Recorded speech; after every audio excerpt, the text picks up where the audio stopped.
미국 미시시피주 웨스트포인트에서 중학교를 다니던 타일러 웨인 에드몬드. 타일러는 우등생이었고 매주 교회에 나가 봉사활동을 다니던 착한 소년이었습니다. 그런 그가 2003년 5월 12일 조이 프렘이라는 남성을 살해한 죄로 체포됩니다. 그의 이복누이 남편, 즉 매형이었던 조이. 타일러는 그를 왜 죽였을까요? 범행은 5월 10일 새벽에 일어났습니다. 조이는 누군가 쏜 총에 맞아 사망했고 그의 전 아내이자 타일러의 이복 누이인 크리스티 프렘은 범인으로 타일러를 지목합니다. 타일러 역시 자신의 범행을 시인했습니다.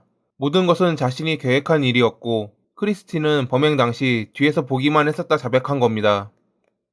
2004년 7월 26일 타일러는 어린 나이에도 불구하고 종신형을 선고받았습니다. 하지만 그는 2008년 11월 1일 무죄 판결을 받습니다. 어찌된 일일까요? 타일러가 4살 때 그의 부모님은 이혼을 했고 그는 어머니와 함께 살게 됐습니다. 청소년기 아버지가 그리웠던 그는 엄마인 샤론 몰래 아버지를 만나러 갑니다. 이복누이였던 크리스티는 그런 관계를 이용해 자신과 함께하면 언제든 아버지를 볼 수 있다며 타일러를 꼬드겼습니다.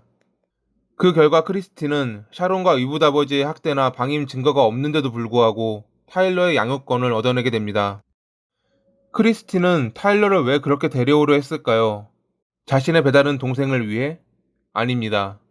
모든 것은 자신을 위해서였다는 것이 밝혀지기까지는 그리 오래 걸리지 않았습니다. 2003년, 크리스티는 조이와 이혼한 상태였지만 그가 집을 구하기 전까지 같이 살기로 약속했기에 한 집에서 함께 살고 있었습니다. 어머니의 날이 되기 몇 주 전, 크리스티는 요즘 들깨 때문에 위험하다며 타일러에게 아버지의 낡은 소총을 가져오도록 시켰습니다. 그로부터 며칠 뒤인 5월 10일 새벽 4시, 알람 소리에 잠이 깬 타일러에게 크리스티는 아이들을 데리고 차에 먼저 타 있으라 말합니다.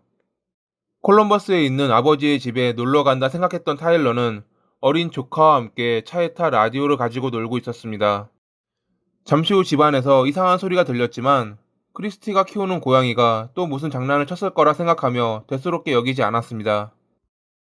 몇 분 후 현관문이 열리며 굳은 표정의 크리스티가 집에서 홀로 나왔고 차를 몰고 달리기 시작했습니다. 하지만 타일러의 예상과는 달리 그녀가 향한 곳은 크리스티의 부모님 집이었고 타일러는 방에 들어가 흐느껴 우는 크리스티를 보게 됩니다. 자신이 좀 전에 전남편 조이를 죽였기에 이대로 체포되면 사형당할 것이라 말하던 그녀는 타일러에게 부탁을 합니다.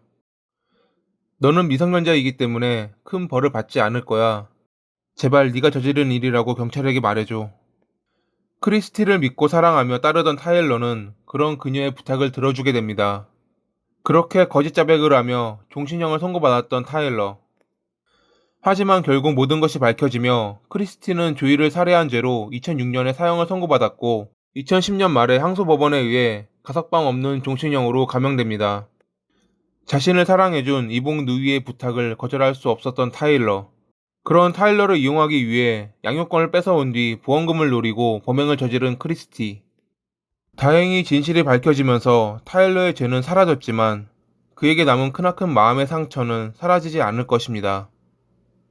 오늘도 봐주셔서 감사합니다.